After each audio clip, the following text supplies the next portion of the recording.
My advice to future students is that you don't need to be the smartest person in the classroom. As long as you can solve problems effectively and communicate those problems to senior management, that's what matters the most. The best piece of advice I would probably give our students these days is to be open to exploring different roles. Try to take different courses that you can at McMaster, and I think the education you're getting with McMaster Engineering will really serve you well. Hey everyone, so my best piece of advice for someone interested in the energy field would be to stay dynamic and to act boldly.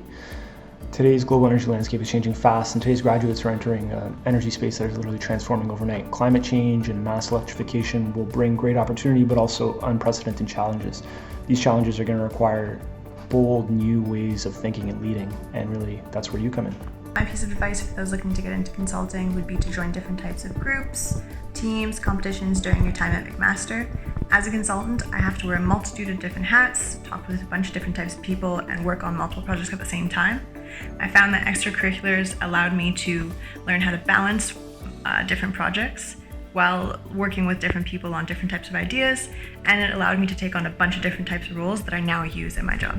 I think the most important thing you can show an employer is that you really want to be involved in the field of work that they're in, whether that's automation or robotics, whether that's consulting, whether that's power and generation, anything like that. Having a passion for it is the key.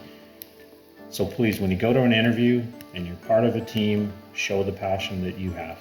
My advice for anyone looking to join the environmental sector, or any engineering field for that matter, is to understand your transferable soft skills. Employers know that as a student or new grad, you don't have all the technical knowledge right away. The best piece of advice I can give those that want to join the manufacturing industry, or any industry in general, is never underestimate the value of good communication skills. Because at the end of the day, clarity is what solves problems when a lot of things are going on, and good clarity comes from a decent foundation.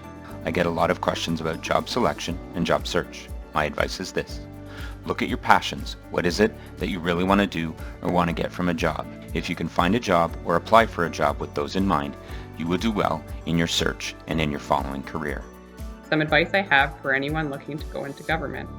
I found that my work in the private sector at the beginning of my career was very valuable, as I gained the hands-on planning, design, and construction knowledge first that I am now able to apply from a client lens.